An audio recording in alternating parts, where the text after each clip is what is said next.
Ya, saudara, terima kasih Anda masih bergabung bersama kami di JAK TV. Saya kembali lagi ke Pak Ibrahim. Pak Ibrahim, tadi saya juga, yang menarik adalah ketika paham terorisme dilakukan oleh orang-orang yang berpendidikan tinggi, kemampuan ekonominya cukup.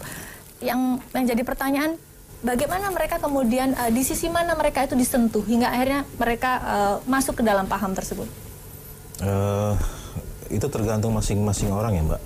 Kalau dia mendapatkan atau mempelajari tarbiyah jahidah, ilmunya lebih banyak, dia membandingkan tentang saya ini punya kelebihan loh, saya ini punya keahlian loh. Kapan saya membantu umat muslim, kapan membantu negeri Islam, dia pasti akan tergugah, terpanggil.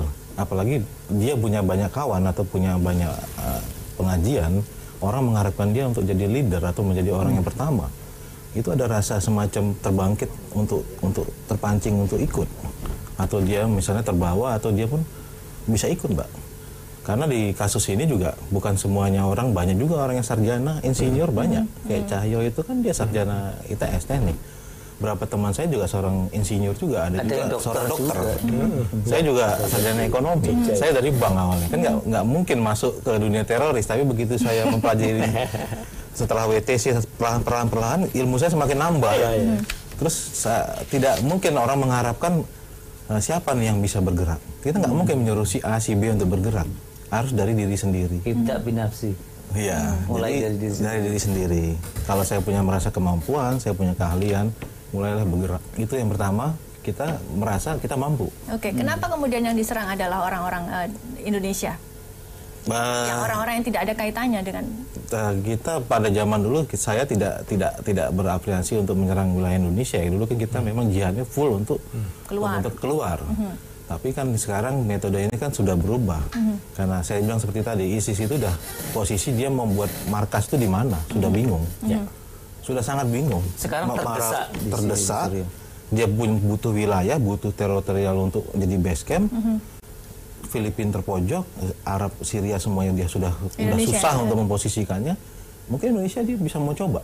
Oke, baik. Saya ke Pak Nasrul. Pak Nasrul, dari rangkaian apa yang diceritakan oleh Mas Heri, kemudian Pak Ibrahim, apa yang perlu Anda lihat yang bisa diantisipasi oleh aparat kita? Pertama adalah, tadi yang saya tangkap apa yang disampaikan oleh Pak Ibrahim itu adalah bukan persoalan kemiskinan. Ideologi ada, tapi yang lebih penting lagi adalah keadilan. Perasaan keadilan yang mereka rasakan bahwa mereka diperlakukan tidak adil, bla bla bla bla, dalam kacamata mereka, ya, dalam persepsi mereka bahwa ada perlakuan-perlakuan yang tidak adil. Nah, oleh karena itu mereka melawan, ya. Nah, itu satu. Tapi sekarang saya lebih fokus saja kepada RUU terorisme. Pak Roy, hati-hati ketika merumuskan terorisme itu, jangan sampai terjebak nanti bahwa teroris itu, paham teroris itu bisa lihat dari indikasi-indikasi, misalnya mengentalnya warna fundamentalis, ya, radikalisme. Hati-hati loh, jangan sampai nanti bisa bergeser loh. Karena orang-orang yang menjalankan ajaran agamanya secara utuh, apakah dia percaya kepada kitab suci Injil, ya, atau kepada agama masing-masing kitab suci, ada Al-Quran, ada Hindu, Buddha, dia laksanakan secara utuh, ya. Dia gampang sekali sangat fanatik. Dalam bahasa Islamnya itu kafah, itu bisa diterjemahkan radikalisme nanti. Waduh, bagaimana para pendeta-pendeta, para ulama menyampaikan ajaran agama secara utuh. Nanti ayat-ayat suci yang digunakan, pilihan-pilihan saja nanti. Yang ini terlalu tajam, jangan digunakan. Jadi kita manusia ini sudah membuat produk hukum yang menepis ajaran agama yang ada di dalam kitab suci. Oleh karena itu hati-hati di sana, Pak Roy. Yang kemudian Pak Roy juga menjadi persoalan adalah, saya sarankan gunakan semaksimum mungkin RUU terorisme itu untuk mencegah terjadinya radikalisme. Jangan hanya RUU ini dibuat untuk sebuah penindakan, tetapi penindakannya adalah sebelum mereka melakukan kejahatan. Panggil mereka babla. Disitulah mungkin mungkin disitulah keterlibatan TNI, Polri dalam arti keseluruhan, bukan tim penyidiknya yang lebih banyak. kementerian-kementerian terkait semua terlibat. Bagaimana kayak begini nih, tadi apa yang beliau sampaikan, beliau orang cerdas ya. Tetapi ketika beliau masuk ke dalam dunia itu karena tidak ada yang membersihkan apa yang sudah mereka mengkristal di sini. Apakah harus ditiadakan manusia-manusia baik Indonesia yang seperti beliau? Maaf ya, Pak Ibrahim, bagi saya menganggap bahwa ketika Pak Ibrahim melakukan tindakan masuk ke dalam itu, saya melihat ini karena sebuah keyakinan. Saya senang, tetapi saya tidak sependapat dengan langkah Anda. Oleh karena itu, bagaimana manusia seperti ini tidak ada lagi? Bersihkan otaknya, bersihkan. Nah, pemerintah harus lebih fokus ke sana, bukan hanya nembak-nembakan, sehingga nanti tidak ada lagi pembenaran dari teori-teori yang mengatakan bahwa penindakan terorisme ini adalah dalam konteks mengalirnya dana-dana yang harus diawasi oleh PPATK.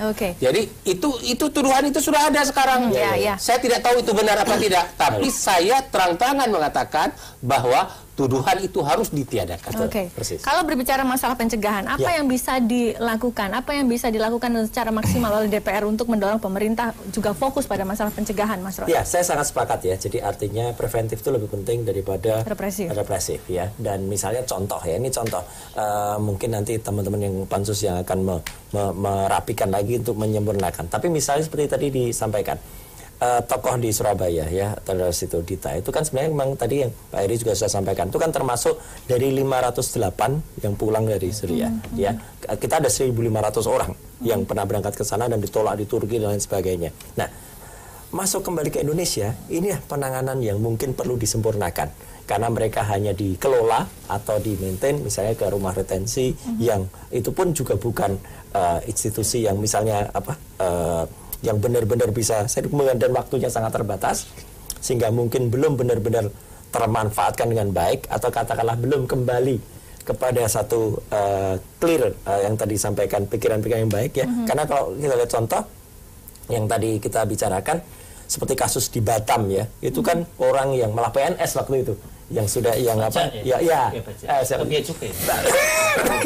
Jokowi. Iya itu Pak Jokowi itu kan bukan orang yang levelnya rendah, tapi kan kemudian bisa tersebar dan di sana ada banyak kelompok, misalnya di sana ada KTB ya, Katipa Gonggong Rebus ya, itu yang kelompok yang ada di sana itu juga masih banyak sekarang di daerah-daerah tertentu di Batu Aji dan lain sebagainya. Nah, jadi artinya itu di wilayah mana tuh Mas? Batam.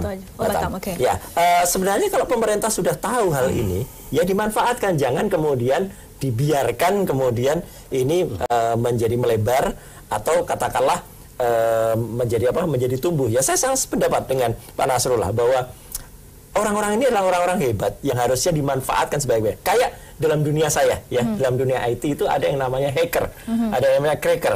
Kalau hacker dan cracker itu dimanfaatkan dengan baik, Indonesia pernah mencapai nomor 2 di seluruh dunia dalam tingkat kejahatan dunia maya. Waktu itu pikiran saya dan kawan-kawan bukan kemudian melawan anak-anak cerdas ini, ya, tetapi dimanfaatkan, dirangkul, sehingga akhirnya kita menjadi juara robotika, menjadi juara ini. Itu anak-anak yang dulunya mungkin pola ini yang harusnya bisa kita manfaatkan sebaik-baiknya. Dan sekali lagi saya setuju bahwa kita harus memasukkan ini di dalam rancangan undang-undang supaya sifatnya tidak represif, sehingga kita tidak hanya menembak-nembak atau mengajar di akhir, tapi kita juga melakukan di awal. Dan saya juga sampaikan bahwa sekarang memang kalau orang mau belajar di mana, Mbak Ratna, memang orang bisa belajar dari internet, sudah dimungkinkan. Belajar bikin TATP aja, cari bahan-bahan di dalam dunia maya semua ada. Dan itu juga tidak kelihatan. Kita di apotek beli satu-satu gitu ya, zat berwarna hitam. Saya nggak mau sebut namanya ya, itu zat hitam, zat putih itu ada, itu namanya semua. Itu kemudian bisa dibuat jadi, dan sekarang kan tergantung kita. Kalau kita mau melakukan itu untuk kejahatan bisa gitu, tapi kalau itu diarahkan untuk hal yang baik ya, itu akan menjadi energi yang misalnya terbarukan atau energi kan malah lebih bagus gitu. Tidak kemudian membuat hal-hal yang malah negatif. Jadi saya sangat sepakat tindakan preventif itu harus dikedepankan. Boleh saya tambah satu? Nanti kita masih punya satu segmen lagi, tetap bersama kami saudara di Saling Silang, kami akan kembali saat lagi.